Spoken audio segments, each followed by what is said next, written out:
കഴിഞ്ഞ ദിവസം കൂൾബാർ പരിശോധനയിൽ കണ്ടെത്തിയ ഒരു കാര്യം നിങ്ങളുടെ ശ്രദ്ധയിൽ കൊണ്ടുവരട്ടെ. മിക്ക കൂൾബാറുകളുടെയും പരിശോധനയിൽ ഈ അപാകതകൾ പൊതുവെ കണ്ടുവരാറുണ്ട്. അതായത് കൂൾബാറുകളിൽ നമ്മൾ റെഫ്രിജറേറ്ററുകളിൽ പരിശോധന നടത്തുമ്പോൾ ഡേറ്റ് കഴിഞ്ഞ പാക്കറ്റ് പാലുകൾ ധാരാളമായിട്ട് സൂക്ഷിക്കുന്നതായിട്ട് കണ്ടുവരാറുണ്ട്.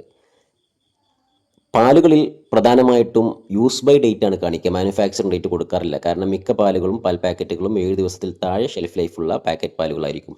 അതുകൊണ്ട് തന്നെ മാനുഫാക്ചറിംഗ് ഡേറ്റിന് പകരം യൂസ് ബൈ ഡേറ്റ് മാത്രമേ കാണുകയുള്ളൂ. ആ കൊടുത്തിരിക്കുന്ന ഡേറ്റ് യൂസ് ബൈ ഡേറ്റ് ആണെന്ന് മനസ്സിലാക്കണം. ആ രീതിയിൽ യൂസ് ബൈ ഡേറ്റ് കഴിഞ്ഞ പാക്കറ്റ് പാലുകൾ ഒരു കാരണവശാലും ഉപയോഗിക്കാൻ പാടില്ല. അതായത് ഒരു പാക്കറ്റ് പാലിൻ്റെ ഉപയോഗിക്കാവുന്ന അവസാന ദിവസമാണ് യൂസ് ബൈ ഡേറ്റ്. ആ ഡേറ്റ് കഴിഞ്ഞാൽ പിന്നീട് ആ പാല് ഉപയോഗിക്കുന്നത് സേഫ് അല്ല, സുരക്ഷിതമല്ല എന്ന് മനസ്സിലാക്കണം. അതുകൊണ്ട് ഡേറ്റ് കഴിഞ്ഞ പാക്കറ്റ് പാലുകൾ ഫ്രീസറുകളിൽ സൂക്ഷിച്ചു വെച്ചുകൊണ്ട് അത് ഷേക്ക് നിർമ്മാണത്തിനും ജ്യൂസ് നിർമ്മാണത്തിനും ഒക്കെ ഉപയോഗിക്കുന്ന രീതി പൊതുവേ കണ്ടുവരാറുണ്ട്. അത് ഒട്ടും സുരക്ഷിതമല്ല. അതുകൊണ്ട് ഡേറ്റ് കഴിഞ്ഞ പലപ്പോഴും പല പരിശോധനകളിലും 2 ആഴ്ചയും 3 ആഴ്ചയും ഒക്കെ ഡേറ്റ് കഴിഞ്ഞ പാക്കറ്റ് പാലുകൾ ഫ്രീസറുകളിൽ സൂക്ഷിച്ചതായി കണ്ടുവരാറുണ്ട്. ചില സ്ഥാപനങ്ങളിൽ വളരെ ബുദ്ധിപരമായിട്ട് പാക്കറ്റ് പാലുകൾ പൊട്ടിച്ച് ബക്കറ്റുകളിലാക്കി സൂക്ഷിക്കും. അപ്പോൾ സ്വാഭാവികമായിട്ടും അത് 2 ആഴ്ചയോ 3 ആഴ്ചയോ 4 ആഴ്ചയോ ഡേറ്റ് കഴിഞ്ഞാണെന്നും പാക്കറ്റ് കാണാത്തതുകൊണ്ട് അറിയാൻ കഴിയില്ല.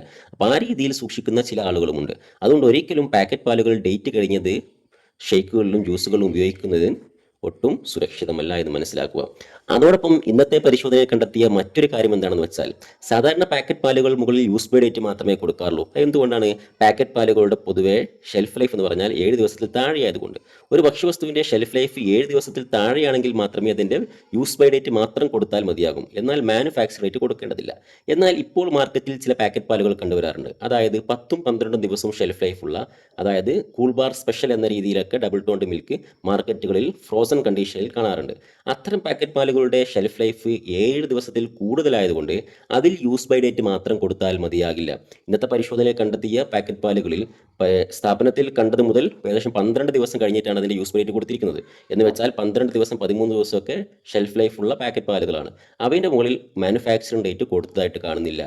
അങ്ങനെ പാടില്ല. അതായത് 7 ദിവസത്തിൽ കൂടുതൽ ഷെൽഫ് ലൈഫുള്ള പാക്കറ്റ് പാലുകളാണെങ്കിൽ അവയിൽ യൂസ് ബൈ ഡേറ്റ് മാത്രം കൊടുത്താൽ മതിയാകില്ല, മാനുഫാക്ചറിംഗ് ഡേറ്റും കൊടുക്കേണ്ടതുണ്ട്. വലിയ കമ്പനികളുടെ പാക്കറ്റ് പാലുകളിൽ വരെ ഇത്തരത്തിലുള്ള ലാബലിംഗ് ഡിഫക്റ്റുകൾ കണ്ടെത്തുന്നുണ്ട്. അതൊരിക്കലും ശരിയായ രീതിയല്ല. അത്തരത്തിലുള്ള കമ്പനികളെ നേരിട്ട് വിളിച്ച് അറിയിച്ചിട്ടുണ്ട്. അതുകൊണ്ട് നിർമ്മാതാക്കളെ പോലെ തന്നെ ഇത്തരത്തിലുള്ള വിതരണക്കാരും വിൽപ്പനക്കാരും ശ്രദ്ധിക്കേണ്ടതുണ്ട്. മിസ് ബ്രാൻഡഡ് ലാബൽ വയലേഷനുള്ള ഉൽപ്പന്നങ്ങൾ നിർമ്മാതാക്കളെ പോലെ തന്നെ വിതരണക്കാരെയും ബാധിക്കും. കാരണം മിസ് ബ്രാൻഡഡ് കേസുകളിൽ മാനുഫാക്ചറും അതുപോലെ റീറ്റെയിലറും ഒരുപോലെ റെസ്പോൺസിബിൾ ആണ്. അതുകൊണ്ട് പാക്കറ്റ് പാലുകൾ വിൽക്കുന്നവർ കൂടി ശ്രദ്ധിക്കുക.